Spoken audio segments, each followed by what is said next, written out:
இந்த சண்டே எங்களுக்கு அன்எக்ஸ்பெக்டட் ட்ராவலுங்க. எங்கேன்னு பார்த்தீங்கன்னா, எங்கள் அம்மாவோட சொந்த ஊரான வால்பாறை போயிட்டுருக்குறோம்.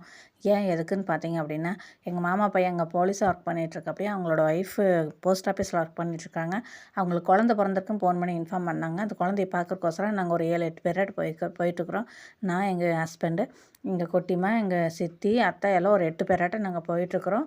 போகிற வழியில் பார்த்தீங்க அப்படின்னா, அந்த ஆழியாறு டேமை பார்த்தோம். அந்த ஆழியாறு டேமை ஃபோட்டோ எடுக்கிறக்கோசரம் நான் லெஃப்ட் சைடு வர டர்ன் டைமிங்கில் நான் வீடியோ எடுத்தேன். ரைட் சைடு வர டைமிங்லலாம் எங்கள் அக்கா குட்டிமா வீடியோ எடுத்துகிட்டு இருந்தாங்க. இப்போ பார்த்திங்கன்னா ரொம்ப அழகாக இருக்கும். அந்த ஆழியார் டேம் பார்த்திங்கன்னா ரொம்ப அழகாக இருந்தது பார்க்குறதுக்கு. இதை பார்க்கும்போது வால்பாறை போகிற டைமிங் என்னுடைய பழைய நினைவுகளெல்லாம் ஞாபகம் வந்துச்சு. என்னென்னு பார்த்திங்கன்னா, நாங்கள் ஸ்கூல் படிக்கும்போது ஒரு 10th 11th படிக்கிற வரைக்கும் மே மாதம் லீவ் வரும்போதெல்லாம் நாங்கள் எல்லாருமே வால்பாறை போயிடுவோம். அந்த ஒரு மாதம் ஃபுல்லாக என்ஜாய் பண்ணிட்டு வருவோம். அப்போ அந்த டைமிங்லலாம் எங்கள் அக்கா மஞ்சு, குட்டிமா இவங்க எல்லாமே மேலே தான் இருந்தாங்க, வால்பாறையில் தான் இருந்தாங்க. அதுக்கப்புறம் தான் அங்கே மேரேஜ் ஆகி கீழே வந்துட்டாங்க. அந்த மே மாதம் ஒரு மாதம் லீவ் வரைக்கும் மே 1ஆந்தேதி லீவ் விட ஆரம்பித்தாங்க. 4ஆந்தேதிங்கிறப்ப நாங்கள் வால்பாறை போயிடுவோம்.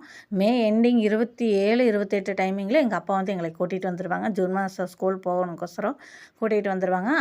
அந்த நினைவுகளெல்லாம் வர ஆரம்பித்தது. அது கொஞ்சம் ஃபீல் பண்ணிகிட்டே போனோம். சரி, எல்லோரும் ஒரு 8 பேரோட போனதுனால நல்லா என்ஜாய் பண்ணி பேசிட்டு சிரித்து பேசிட்டு போனோம். போகிற வழியில் இந்த வீடியோஸ் எல்லாம் எடுத்தோம். ஆழியார் டேம் பார்த்தோம். ரொம்ப நல்லா இருந்தது. இப்போ கொஞ்சம் தண்ணி கம்மியாக தான் இருக்குது. இன்னும் பருவகாலம் டைமிங்லலாம் பார்த்திங்கன்னா தண்ணி நிறையா இருக்கும். அப்போ பார்த்திங்கன்னா நிறையா பார்க்கறக்கு அழகாக இருக்கும். அப்புறம் மேலே ஏற ஏற 13வது கொண்ட ஊசி வலை வரும்போது அந்த வியூ பாயிண்ட் பார்க்கறக்கோசரமே அந்த ஒரு இடம் இருக்கும். அந்த இடத்துல நின்று எல்லா டூரிஸ்ட்காரங்க நின்று செல்ஃபி எடுக்கிறது, வீடியோ எடுக்கிறது இந்த மாதிரியெல்லாம் பண்ணிட்டு போவாங்க.